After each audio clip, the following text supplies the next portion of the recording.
L'alarme de ton smartphone te réveille tous les matins. Tu consultes les dernières nouvelles sur ta tablette et tu te précipites au travail dans ta nouvelle superbe voiture.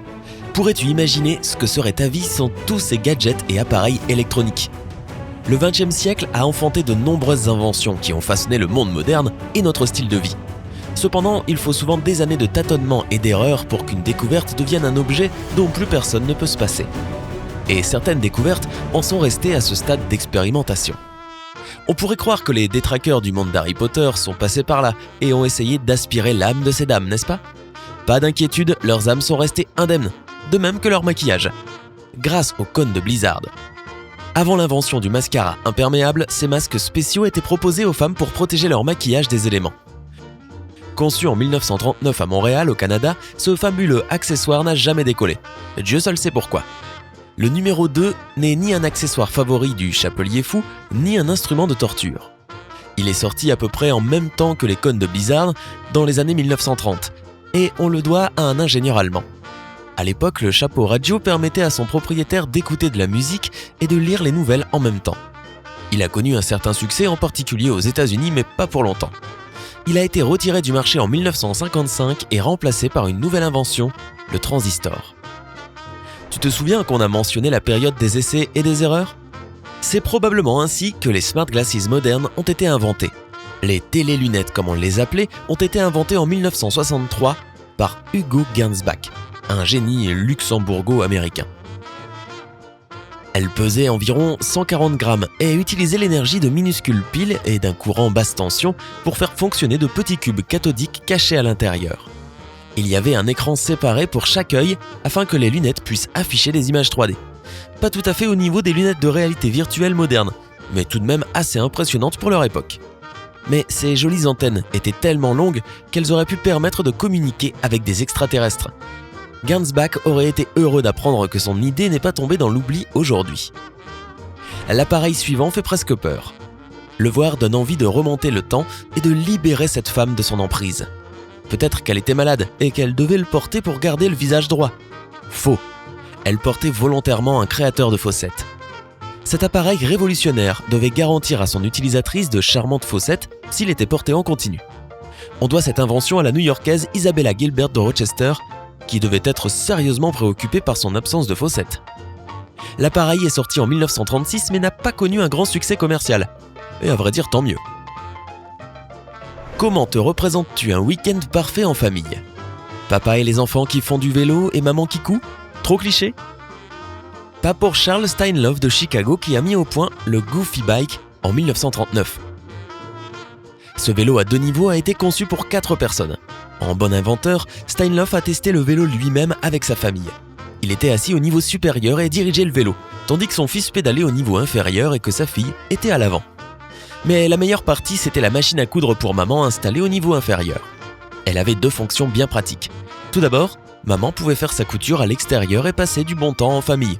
Et ensuite, c'était grâce au pied de la machine que le vélo ne tombait pas. Une fois de retour de balade en Goofy Bike, quoi de mieux qu'un massage du dos dans ta baignoire ? Un petit génie a inventé une brosse de dos avec rétroviseur. Tellement pratique. As-tu déjà vu une apicultrice prendre une douche dans sa combinaison ? En voilà une. Ah non, attends. En fait, c'est une femme qui porte un capuchon de douche. Encore un accessoire indispensable dont personne ne pourrait se passer. L'apicultrice est en réalité une actrice allemande, Inge Marschall, qui fait la promotion de cette invention allemande en 1970. Pour ceux qui veulent essayer le surf sans difficulté et en restant au sec, la planche de surf motorisée a été inventée en 1948 par un homme appelé Joe Gilpin. Elle fonctionnait sur les eaux calmes, mais elle ne permettait pas de passer les vagues, si bien qu'elle s'est avérée totalement inutile pour la pratique du surf. Le concept a cependant évolué pour devenir la planche de surf motorisée d'aujourd'hui, donc l'idée n'a pas été complètement vaine. Si tu préfères la terre ferme, essaie ces élégants rollers motorisés.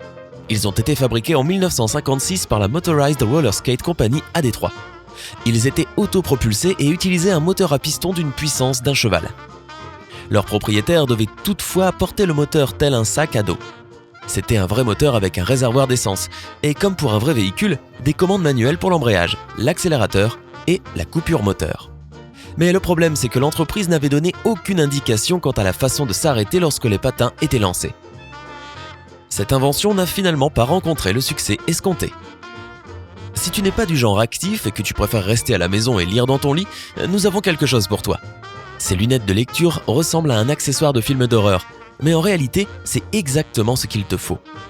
Les lunettes Amblin ont été inventées en 1936 avant l'avènement de la télévision. Elles ont été conçues pour faciliter la lecture au lit, puisque leur principe reposait sur des miroirs qui projetaient les mots vers les yeux du lecteur couché. On pouvait donc lire tranquillement, sans se tordre le cou. Voici un autre appareil utile pour tous ceux qui aiment lire, mais cette fois-ci allongé sur le ventre. Mais attention, si tu restes dans ce lit trop longtemps, ton dos risque d'attraper des coups de soleil. Aïe! Quels sont les objets indispensables sans lesquels tu ne quittes jamais la maison? Ton smartphone et ta carte de crédit? N'oublie pas d'ajouter un pont pliant à cette liste. Il a été inventé aux Pays-Bas par Eldef en 1926. On ne sait pas s'il a bien fonctionné, mais il a pu supporter le poids de plusieurs adultes. Et on pouvait le transporter dans une valise. Après tout, on ne sait jamais quand on va avoir besoin d'un pont. Si cette fille est capable de faire la promotion de cette tenue de sauna, elle aurait aussi l'air cool dans une combinaison spatiale. Peut-être. Mais en attendant, elle profite d'un sauna dans son énorme airbag. Comme tu l'as sans doute deviné, il s'agit d'une invention finlandaise qui remonte à 1962, mais elle n'a pas encore rencontré un franc succès. Un certain John Rinfret a pensé à toutes les victimes des pickpockets quand il a inventé la mallette antivoleur en 1963. Lorsqu'un pickpocket s'empare de ta mallette, tu appuies sur un bouton et le fond s'effondre, de sorte que son contenu se répand sur le sol. Génial, n'est-ce pas? Jack Milford, qui a joué au hockey sur glace pour l'équipe des Wembley Monarchs, a inventé le porte-bébé. Apparemment, il voulait faire aimer la glace à son enfant dès son plus jeune âge. Alors il a créé cet accessoire de transport. Ce porte-bébé a permis à Milford et à sa femme de faire des promenades en famille sur la glace en compagnie de leurs petits. Nous allons tous vieillir un jour, alors pourquoi ne pas le faire avec style?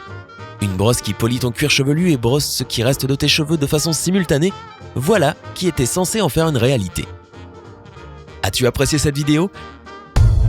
Alors mets-lui un like et abonne-toi à notre chaîne.